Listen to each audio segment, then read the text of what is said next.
Tai ką toliau darysim, ponai? Ką darysim? Lenksim medį, kol jaunas, o broli. Mokinsime dirbti, auginti gyvulius ir daržovės, kad išgyventų jaunimas, kad ištisus metus šeimai visko užtektų. Darbas beždžionę pavertė žmogumi. Nuo šios teorijos nupūtę dulkės Ukmergės specialiosios internatinės mokyklos pedagogai sukūrė atmintinę savo auklėtinių tėvams. Kas nori išgyventi, tas dirba namuose, augina daržovės, gyvulius ir bent duonos kąsnį visada turi ant stalo. Aš ką už vaikus gaunu, tai ir gyvenu.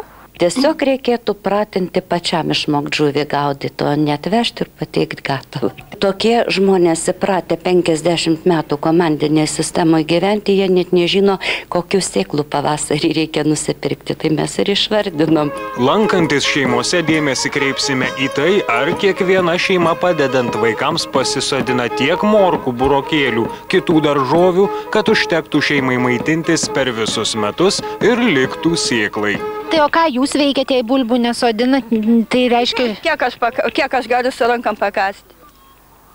Kur moteriškas, jėga tai moteriškas, ne vyriškas. Ar sutvarkyti darželį ir kiemų teritorijos?